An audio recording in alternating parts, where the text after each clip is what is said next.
Gaming ল্যাপটপে এই CPU টেম্পারেচারটা খুবই ইম্পর্ট্যান্ট। গেমিং ল্যাপটপগুলোতে আমরা সাধারণত দেখি ওভারহিটিং জনিত সমস্যা সবচেয়ে বেশি ফেস করা হয়। যে ল্যাপটপটা যখন একটা সার্টেন সময়ে আসে, ল্যাপটপ যখন মোটামুটি বয়স হয় এবং ইউজের কারণে এই ল্যাপটপের পরবর্তী সময় টেম্পারেচারটা অনেক বৃদ্ধি পায়। তো এই কম্পিউটারটা আসলে সিপিইউ টেম্পারেচারটা যখন আমরা প্রথম হাতে নিই তখন এটা প্রায় 90-এর কাছাকাছি ছিল। হ্যাঁ, তো আমরা পরবর্তী সময় এই ল্যাপটপের পুরোপুরি কুলিং সিস্টেমটাকে আমরা চেঞ্জ করে দিয়েছি। আমরা পুরো সিস্টেমটাকে বাইপাস করে দিয়েছি।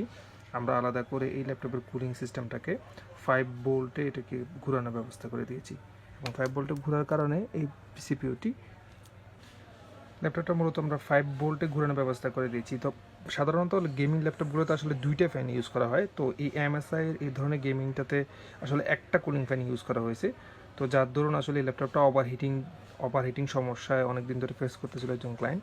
তো আমরা হচ্ছে এই ল্যাপটপের পরিপূর্ণভাবে এটার কুলিং সিস্টেমটাকে আমরা চেঞ্জ করে দিয়েছি। আমরা এখানে প্রচুর পরিমাণে ময়লা ছিল, আমরা ওগুলোকে ডাস্টগুলোকে ক্লিন করে দিয়েছি এবং আলাদা করে ফ্যানের লাইনকে আমরা বাইপাস করে এনে দিয়েছি। আমরা পুরোপুরি সেন্সার যে সিস্টেম ছিল, যে ল্যাপটপ ওভারহিটিং হলে এটা ঘুরবে, না হলে ঘুরবে না, এই টাইপের একটা মানে সেন্সর সিস্টেম করা ছিল, ওটাকে আমরা পুরোপুরি বাদ দিয়ে এটা অলওয়েজ ঘোরানোর ব্যবস্থা করে দিয়েছি। তো এটা আসলে অনেকটা হিটিং টেম্পারেচার একটা ল্যাপটপের কমিয়ে নিয়ে আসে। এই টেম্পারেচারটা অনেকটা কমিয়ে নিয়ে আসে। ল্যাপটপ চলার সাথে সাথে এটার সিপিইউ টেম্পারেচার বাড়বে, এটাই স্বাভাবিক।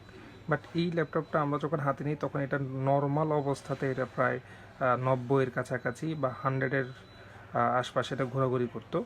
তো আমরা মোটামুটি এই বাইপাসটা করে দেওয়ার পরে, কুলিং সিস্টেমটা চেঞ্জ করার পর থেকে এটার টেম্পারেচারটা অনেকাংশে আমরা কমিয়ে নিয়ে এসেছি এবং এটার থার্মাল পেস্টও আমরা চেঞ্জ করে দিয়েছি এবং এই থার্মাল পেস্ট চেঞ্জের মাধ্যমে এই ল্যাপটপটি মোটামুটি আমরা স্বাভাবিক একটা পর্যায়ে এখন নিয়ে আসছি।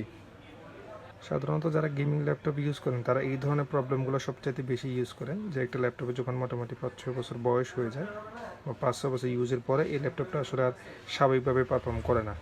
দেখা যাচ্ছে এটা যদি আপনার কোনো গেমিং কোনো সফটওয়্যার ইনস্টল করা থাকে বা গেমিং কিছু ইনস্টল করা থাকে, তখন দেখা যাচ্ছে আপনার ল্যাপটপের হিটিং টেম্পারেচার অনেক বেশি বৃদ্ধি পায়, হিটিং জনিত সমস্যাগুলো সবচেয়ে বেশি ফেস করে।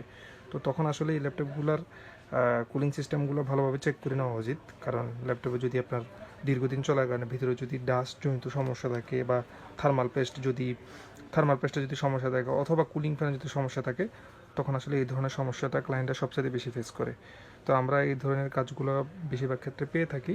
তো এই কাজটা মোটামুটি আমরা কমপ্লিট করছি এবং এই কাজটা মোটামুটি টেস্ট পারপাস আরও কিছুক্ষণ চলবে, তারপরে এই কাজটি আমরা সম্পূর্ণ করে ডেলিভারি দেবো।